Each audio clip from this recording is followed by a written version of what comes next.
Delhi rose avenue കോടതിക്ക് മുൻപിൽ നിന്ന് ഞങ്ങളുടെ പ്രതിനിധി വിഷ്ണു തലവൂർ ചേരുന്നുണ്ട്. വിഷ്ണു, അല്പം മുമ്പാണ് കെജ്രിവാളിനെ റോസ് അവന്യൂ കോടതിയിൽ ഹാജരാക്കിയത്. രാജ്യം കാത്തിരിക്കുകയാണ്. കെജ്രിവാൾ വീണ്ടും കെജ്രിവാൾ ജയിലിലേക്ക് പോകേണ്ടി വരുമോ, ജാമ്യം കിട്ടുമോ എന്നത് സംബന്ധിച്ച് ആകാംക്ഷയിലാണ് ആം ആദ്മി പാർട്ടി പ്രവർത്തകരും രാജ്യമാകെ തന്നെയും. ഇ ഡിയുടെ ഒരു ആരോപണത്തിന്റെ പേരിൽ 100 കോടി അഴിമതി പണം കൈപ്പറ്റിയെന്ന ആരോപണത്തിന്റെ പേരിലാണ് അരവിന്ദ് കെജ്രിവാളിനെ അറസ്റ്റ് ചെയ്തിരിക്കുന്നത്. ഒപ്പം തന്നെ കെ കവിതയ്ക്ക് നേരത്തെ ജാമ്യം നിഷേധിച്ച സാഹചര്യം കൂടി ഇവിടെ പരിഗണിക്കപ്പെടേണ്ടി വരുന്നുണ്ട്. ഏതായാലും അല്പം മുമ്പ് ഈ കെജ്രിവാളിനെ റോസ് അവന്യൂ കോടതിയിൽ ഹാജരാക്കിയിരിക്കുന്നു. കോടതി നടപടികൾ തുടങ്ങിയോ? അവിടെ നൽകാൻ കഴിയുന്ന പുതിയ വിവരങ്ങൾ എന്താണ്?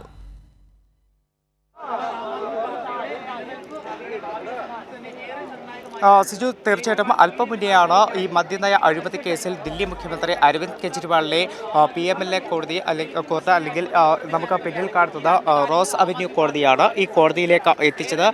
അതോടൊപ്പം തന്നെ ഇന്ന് സുപ്രീം കോടതിയിൽ കെജ്രിവാൾ ഹർജി നൽകിയിരുന്നു, അറസ്റ്റ് ചോദ്യം ചെയ്തുകൊണ്ടാണ്. പക്ഷേ ആ ഹർജി പിൻവലിച്ച സാഹചര്യത്തിലാണ് കെജ്രിവാളിനെ ഇപ്പോൾ റോസ് അവന്യൂ കോടതിയിലേക്ക് എത്തിച്ചിരിക്കുന്നത്. ഇവിടെ കോടതി വാദം ആരംഭിക്കുന്നു എന്നതാണ് മനസ്സിലാക്കാൻ കഴിയുന്നത്. കോടതി അതായത് എൻഫോഴ്സ്മെന്റ് കെജ്രിവാളിനെ കസ്റ്റഡിയിൽ ആവശ്യപ്പെടും എന്നതാണ് അറിയാൻ സാധിക്കുന്നത്. എൻഫോഴ്സ്മെന്റ് 10 ദിവസത്തേക്കായിരിക്കും ഒരു കസ്റ്റഡിയിൽ ആവശ്യപ്പെടുക. നിലവിൽ സുപ്രീം കോടതിയിൽ നേരത്തെ കെജ്രിവാൾ ഹർജി നൽകിയ സാഹചര്യത്തിൽ എൻഫോഴ്സ്മെന്റ് കവിയേറ്റ് ഫയൽ ചെയ്തിരുന്നു. അതിൽ കെജ്രിവാളിനെതിരെ കൃത്യമായിട്ടുള്ള അല്ലെങ്കിൽ മദ്യനയ അഴിമതിയുമായി ബന്ധപ്പെട്ട് എല്ലാ തെളിവുകളും എൻഫോഴ്സ്മെന്റിന്റെ കയ്യിലുണ്ട് എന്നതടക്കമുള്ള കാര്യങ്ങൾ എൻഫോഴ്സ്മെന്റ് ചൂണ്ടിക്കാട്ടിയിരുന്നു. എന്തായാലും അതിന് പിന്നാലെയായിരുന്നു ഇത്തരത്തിൽ ഹർജി പിൻവലിക്കുകയും ഇപ്പോൾ റോസ് അവന്യൂ കോടതിയിൽ കെജ്രിവാളിനെ എത്തിക്കുകയും ചെയ്തത്. നിലവിൽ നമുക്ക് മനസ്സിലാക്കാൻ കഴിയുന്നത് കോടതിക്കകത്ത് നടപടിക്രമങ്ങൾ ആരംഭിച്ചിട്ടുണ്ട്. കെജ്രിവാളിന് വേണ്ടിയിട്ട് മുതിർന്ന അഭിഭാഷകൻ മനു അഭിഷേക് സിംഗ്വി തന്നെയാണ് ഇന്നും ഈ റോസ് അവന്യൂ കോടതിയിലും ഹാജരാവുക. മനു അഭിഷേക് സിംഗ്വിയാണ് ഇന്ന് സുപ്രീം കോടതിയിലും കെജ്രിവാളിന് വേണ്ടി ഹർജി നൽകിയത്. രാവിലെ 10:00 തന്നെ ചീഫ് ജസ്റ്റിസിന് മുന്നിൽ വിഷയം ഉന്നയിക്കുകയും പിന്നീട് ഒരു 3-അംഗ ബെഞ്ച് രൂപീകരിക്കുകയുമാണ് ചെയ്തത്. പക്ഷേ ജസ്റ്റിസ് ഖന്നയുടെ ബെഞ്ചിൽ നിന്നും ഹർജി പിൻവലിക്കുന്ന ഒരു നടപടിയാണ് മനു അഭിഷേക് സിംഗ്വിയുടെ ഭാഗത്തു നിന്നുമുണ്ടായത്. അതിനുശേഷമാണ് ഞാൻ നേരത്തെ ചൂണ്ടിക്കാട്ടിയതുപോലെ ഇപ്പോൾ കെജ്രിവാളിനെ കോടതിയിൽ ഹാജരാക്കുന്ന സാഹചര്യത്തിൽ കെജ്രിവാളിന് വേണ്ടി മനു അഭിഷേക് സിംഗ്വിയും ദില്ലി റോസ് അവന്യൂ കോടതിയിലേക്ക് എത്തിയിരിക്കുന്നത്. എന്തായാലും കോടതി നടപടികൾ ആരംഭിക്കുന്നു എന്നതാണ് നമുക്ക് മനസ്സിലാക്കാൻ കഴിയുന്നത്. അല്പസമയത്തിനകം തന്നെ ഒരുപക്ഷെ വിശദമായിട്ടുള്ള വാദം കേൾക്കലിലേക്കടക്കം പോകാനുള്ള സാഹചര്യമുണ്ട്. ഇപ്പോൾ മനു അഭിഷേക് സിംഗ്വിക്ക് പുറമെ അരവിന്ദ് കെജ്രിവാളിന് വേണ്ടി സീനിയർ അഭിഭാഷകരായിട്ടുള്ള വിക്രം ചൗധരിയും രമേഷ് ഗുപ്തയും കോടതിയിൽ മുറിയിൽ എത്തിയിട്ടുണ്ട് എന്നതാണ് നമുക്ക് മനസ്സിലാക്കാൻ കഴിയുന്നത്. എന്തായാലും ഈ ഒരു മദ്യനയ അഴിമതിയുമായി ബന്ധപ്പെട്ടുകൊണ്ട് എൻഫോഴ്സ്മെൻറ്റ് പറയുന്നത് 100 കോടി രൂപയുടെ അഴിമതി നടന്നിട്ടുണ്ട് എന്നതാണ്. കെജ്രിവാൾ ഉൾപ്പെടെ ഇതിൻ്റെ ഗൂഢാലോചനയിൽ പങ്കെടുത്തു എന്നും എൻഫോഴ്സ്മെൻറ്റ് പറയുന്നുണ്ട്. നേരത്തെ തന്നെ കഴിഞ്ഞ കുറേ നാളുകളായി തന്നെ എൻഫോഴ്സ്മെൻറ്റ് ഇത്തരത്തിൽ അന്വേഷണമൊക്കെ തന്നെ നടത്തുന്നുണ്ടെങ്കിലും കൃത്യമായിട്ടുള്ള തെളിവുകൾ ഇതുവരെ നൽകാൻ എൻഫോഴ്സ്മെൻറ്റിന് കഴിഞ്ഞിരുന്നില്ല. അതുതന്നെയാണ് വിഷ്ണു ഈ കേസിൻ്റെ കേസ് രൂപമെടുക്കുന്നത് 2021 കാലഘട്ടത്തിൽ. ഇപ്പോൾ 3 വർഷം കഴിഞ്ഞതിന് ശേഷവും ഒരു തെളിവ് പോലും ഹാജരാക്കാൻ ഇ ഡിക്ക് കഴിഞ്ഞിട്ടില്ല. അന്നത്തെ ധനമന്ത്രിയായിരുന്ന മനീഷ് സിസോദിയ ഇപ്പോഴും ജയിലിനുള്ളിൽ തന്നെയാണ്. ഈ കേസിൽ ആരോപണ വിധേയയായ BRS നേതാവ് കെ കവിതയ്ക്ക് ഇന്നുകൂടി ജാമ്യം നിഷേധിക്കുന്ന സാഹചര്യമുണ്ട്. ഇ ഡിക്ക് ഇതുവരെയായി ഈ 4 വർഷം പൂർത്തിയാക്കുന്ന സാഹചര്യത്തിൽ പോലും ഒരു തെളിവ് പോലും ഈ ആരോപണത്തിൻ്റെ മേൽ ഹാജരാക്കാൻ കഴിഞ്ഞിട്ടില്ല. കൃത്യമായ രാഷ്ട്രീയ പകപോക്കൽ തന്നെയാണെന്നുള്ളത് തന്നെയാണ് രാജ്യത്തിന് മനസ്സിലാകുന്നത്, ആം ആദ്മി പാർട്ടിക്ക് മനസ്സിലാകുന്നത്, ഇന്ത്യ സഖ്യത്തിന് മനസ്സിലാവുകയും ചെയ്യുന്നത്. അതുകൊണ്ട് തന്നെയാണ് അത്തരത്തിൽ തന്നെയാണ് ആം ആദ്മി പാർട്ടി ഈ കേസിനെ നേരിടുകയും ചെയ്യുന്നത്. ഇന്ന് ഒരുപക്ഷെ ജാമ്യം നിഷേധിക്കപ്പെട്ടാൽ അരവിന്ദ് കെജ്രിവാൾ തിഹാർ ജയിലിലേക്ക് പോകേണ്ടി വന്നാൽ എന്ത് നിലപാടാണ് ആം ആദ്മി പാർട്ടി കൈക്കൊള്ളുക എന്നതുകൂടി രാജ്യം ഉറ്റുനോക്കുന്നുണ്ട്. ജയിലിൽ ഇരുന്നാൽ പോലും ഭരണം നടത്തുമെന്നുള്ള നിലപാടിൽ തന്നെയാണ് ആം ആദ്മി പാർട്ടി ഇപ്പോൾ നിലകൊള്ളുകയും ചെയ്യുന്നത്. എങ്ങനെയായിരിക്കും കോടതിയിൽ ഇപ്പോൾ ഇ ഡിയുടെ വാദങ്ങളെ ആം ആദ്മി പാർട്ടി പ്രതിരോധിക്കുന്നത്?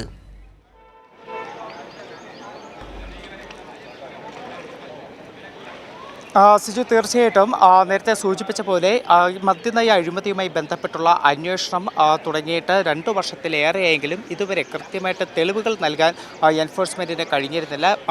കെജ്രിവാളിൻ്റെ അറസ്റ്റ് പോലും മൊഴികളുടെ അടിസ്ഥാനത്തിലാണ് അറസ്റ്റ് രേഖപ്പെടുത്തുന്നത് എന്ന അടക്കമുള്ള വിമർശനങ്ങൾ ഇപ്പോഴും നിലനിൽക്കുന്നുണ്ട്. ഈ ഒരു സാഹചര്യത്തിലാണ് കൂടുതൽ പ്രതിഷേധം ആം ആദ്മിയുടെ ഭാഗത്തുനിന്നും ഉയർന്നു വരുന്നത്. ഇന്ന് നമ്മൾ കണ്ടതാണ് ദില്ലി ITA ഒക്കെ സ്തംഭിപ്പിച്ചുകൊണ്ടുള്ള ഒരു പ്രതിഷേധമാണ് ആം ആദ്മിയുടെ ഭാഗത്തുനിന്നും ഉയർന്നു വന്നത്. അതിൽ ആം ആദ്മി മന്ത്രിമാരടക്കം പങ്കെടുത്തുകൊണ്ടാണ് ശക്തമായിട്ടുള്ളൊരു പ്രതിഷേധം ഇന്ന് ദില്ലിയിൽ സംഘടിപ്പിച്ചത്. ഇനി ഒരു പക്ഷേ കെജ്രിവാളിനെ ജയിലിലേക്ക് പോകേണ്ടി വന്നു കഴിഞ്ഞാൽ ശക്തമായിട്ടുള്ള പ്രതിഷേധവുമായി വരും ദിവസങ്ങളിൽ മുന്നോട്ട് പോകാനായിട്ടാണ് ആം ആദ്മി തീരുമാനിച്ചിരിക്കുന്നത്. അത്തരത്തിൽ പ്രതിഷേധം ഉയർന്നു വന്നു കഴിഞ്ഞാൽ അതിന് പ്രതിപക്ഷ പാർട്ടികളുടെ ഒരു പിന്തുണ കൂടി ഉണ്ടാകും. അത്തരത്തിൽ ഇന്ത്യ മുന്നണി ഒറ്റക്കെട്ടായി തന്നെ ശക്തമായിട്ടുള്ള പ്രതിഷേധവുമായി മുന്നോട്ട് പോകുക എന്നതായിരിക്കും തീരുമാനിക്കുക. അതോടൊപ്പം തന്നെ മറ്റൊരു കാര്യം എന്ന് പറയുന്നത് നമ്മൾ ഈ കേസിനെ കുറിച്ച് നേരത്തെ പറഞ്ഞു വന്നതാണ്. കാരണം ദില്ലി മദ്യനയ അഴിമതി 2021 അത്തരമൊരു കേസ് രജിസ്റ്റർ ചെയ്യുന്നത്. അതിനുശേഷം നിരവധി അറസ്റ്റുകൾ എൻഫോഴ്സ്മെൻറ്റിൻ്റെ ഭാഗത്തു നിന്നും നമ്മൾ കണ്ടതാണ്. ദില്ലി ഉപമുഖ്യമന്ത്രി മനീഷ് സിസോദിയ ഏകദേശം 1.5 വർഷത്തോളമായിട്ട് ജയിലിൽ കഴിയുന്ന സാഹചര്യമുണ്ട്. പക്ഷേ ആ മനീഷ് സിസോദിയയുടെ കാര്യത്തിൽ പോലും ഇതുവരെ കൃത്യമായിട്ടുള്ള തെളിവുകൾ കോടതിയിൽ എത്തുന്നില്ല എന്നൊരു ആരോപണം ഇതിനോടൊക്കെ തന്നെ ഉയർന്നു വരുന്നുണ്ട്. അത് ഓരോ തവണ മനീഷ് സിസോദിയയുടെ ജാമ്യ ഹർജി പരിഗണിക്കുന്ന ഒരു സാഹചര്യത്തിലും അത് കൃത്യമായി തന്നെ ചൂണ്ടിക്കാട്ടുന്നുണ്ട്. ഇതിന് പുറമെ ഈ ഒരു കാര്യം, അതായത് ഇവർക്കെതിരെയുള്ള തെളിവുകൾ കാണണമെന്ന് ആവശ്യപ്പെട്ട് അതും കാണിക്കാൻ ഇതുവരെ തയ്യാറായിട്ടില്ല. ഇന്നലെ അരവിന്ദ് കെജ്രിവാൾ ഇൻ്ററിം പ്രൊട്ടക്ഷൻ ഇടക്കാല ആശ്വാസം തേടി ദില്ലി ഹൈക്കോടതിയെ സമീപിച്ച സാഹചര്യത്തിലും തെളിവുകളുണ്ട് എന്ന് എൻഫോഴ്സ്മെൻറ്റ് കോടതിയിൽ പറയുന്നു. പക്ഷേ ആ തെളിവുകൾ കാണണമെന്ന് പറയുമ്പോൾ അരവിന്ദ് കെജ്രിവാളിനെ തെളിവുകൾ കാണിക്കാൻ കഴിയുകയില്ല. കോടതിയെ വേണമെങ്കിൽ കാണിക്കാം എന്നൊരു നിലപാടാണ് എൻഫോഴ്സ്മെൻറ്റ് ഇന്നലെയും ദില്ലി ഹൈക്കോടതിയിൽ സ്വീകരിച്ചത്. ഒരുപക്ഷെ ഇന്നും അത്തരത്തിൽ ഒരു സമീപനം ഈ എൻഫോഴ്സ്മെൻറ്റിൻ്റെ ഭാഗത്തുനിന്നും ഉണ്ടാകാനുള്ള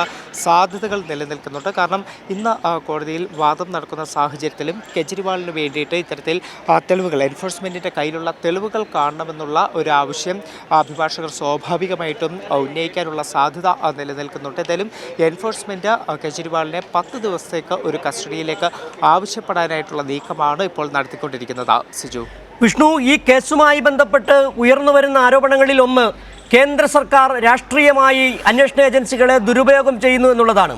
ഇതുമായി സമാനമായ നിരവധി കേസുകളിൽ, നിരവധി സംഭവങ്ങളിൽ ഗവർണർമാരെ രാഷ്ട്രീയമായി കേന്ദ്ര സർക്കാരിൻ്റെ ചട്ടുകമായി ഉപയോഗിക്കുന്നു എന്നുള്ള ആരോപണം നിലനിൽക്കുകയാണ്. അത് കേരളത്തിലായാലും പഞ്ചാബിലായാലും തമിഴ്നാട്ടിലായാലും ഇതേ സാഹചര്യം നിലനിൽക്കുന്നു.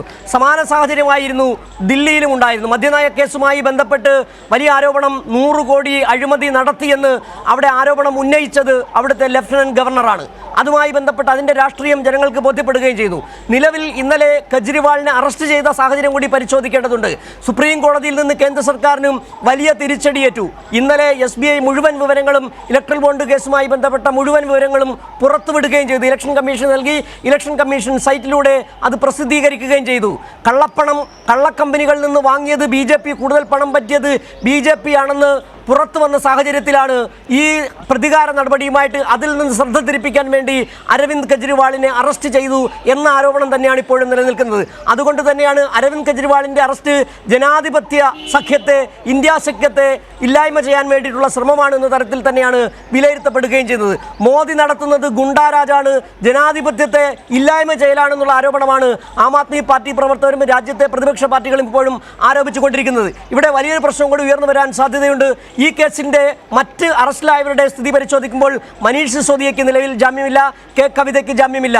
ഇതിൽ ED ആരോപിക്കുന്നത് മുഖ്യ ആസൂത്രകൻ അരവിന്ദ് കെജ്രിവാൾ ആണ് എന്നുള്ളതാണ്. സ്വാഭാവികമായും ഈ കേസിൽ EDയുടെ അതേ വാദമുഖങ്ങൾ തന്നെയായിരിക്കും ഇന്നും കോടതിയിൽ ഉന്നയിക്കാൻ പോവുക. ഒരുപക്ഷേ അരവിന്ദ് കെജ്രിവാളിന് ജാമ്യം കിട്ടാത്ത സാഹചര്യത്തിൽ AAP എങ്ങനെയാണ് ദില്ലി ഭരണം കൊണ്ടുപോകാൻ ഉദ്ദേശിക്കുന്നത്, എങ്ങനെ പ്രതിരോധിക്കാനാണ് AAP ഇപ്പോൾ ഉദ്ദേശിച്ചിരിക്കുന്നത്?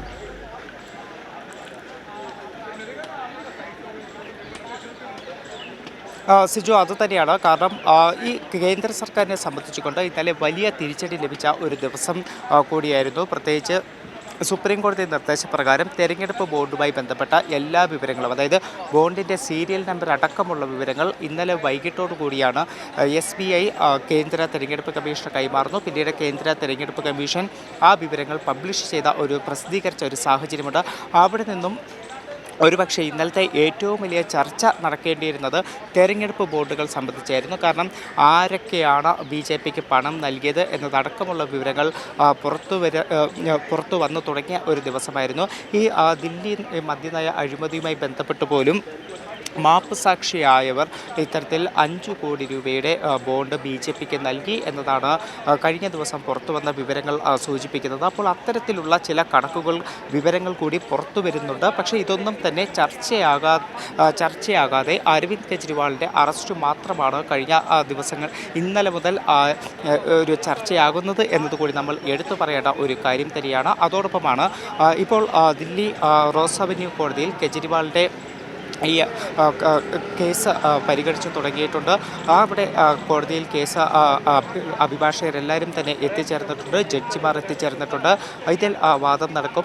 എൻഫോഴ്സ്മെൻറ്റ് കസ്റ്റഡി അപേക്ഷ അടക്കമുള്ള ആവശ്യങ്ങൾ എന്തായാലും അല്പസമയത്തിനകം തന്നെ കോടതി മുമ്പാകെ വെക്കും. ആ ഒരു സാഹചര്യത്തിലും എൻഫോഴ്സ്മെൻറ്റ് ചൂണ്ടിക്കാട്ടുന്നത് കൃത്യമായിട്ടുള്ള തെളിവുകൾ എൻഫോഴ്സ്മെൻറ്റിൻ്റെ കയ്യിലുണ്ട് എന്നതാണ്. ഇതിനു പുറമെ ഈ മദ്യനയ അഴിമതി കേസുമായി ബന്ധപ്പെട്ടുകൊണ്ട് കേജ്രിവാളാണ് സൂത്രധാരൻ. അതോടൊപ്പം തന്നെ ഇതിൻ്റെ ഗൂഢാലോചനയിൽ കേജ്രിവാൾ പങ്കെടുത്തിട്ടുണ്ട് എന്നതാണ് എൻഫോഴ്സ്മെൻറ്റ് ഇപ്പോഴും ആവർത്തിക്കുന്ന ഒരു കാര്യം. ഇതിന് പുറമെ മറ്റൊരു കാര്യം എൻഫോഴ്സ്മെൻറ്റ് പറയുന്നത്, അതായത് കഴിഞ്ഞ നിയമസഭാ തെരഞ്ഞെടുപ്പിലടക്കം ഗോവയിൽ സ്ഥാനാർത്ഥികളായി നിൽക്കുന്നതിന് വേണ്ടി അവർക്ക് പണം നൽകി, ആ സ്ഥാനാർത്ഥികളാകാൻ വേണ്ടി പണം നൽകിയ അത്തരമൊരു മൊഴി കൂടിയുണ്ട് എന്നൊരു കാര്യം കൂടി എൻഫോഴ്സ്മെൻറ്റ്, അതായത് കുറേ മൊഴികളുടെ അടിസ്ഥാനത്തിലാണ് അരവിന്ദ് കെജ്രിവാളിനെ ഇപ്പോൾ അറസ്റ്റ് ചെയ്തിരിക്കുന്നത്. മറ്റൊരു തെളിവും ഇതുവരെ EDക്ക് ഹാജരാക്കാൻ കഴിഞ്ഞിട്ടുമില്ല.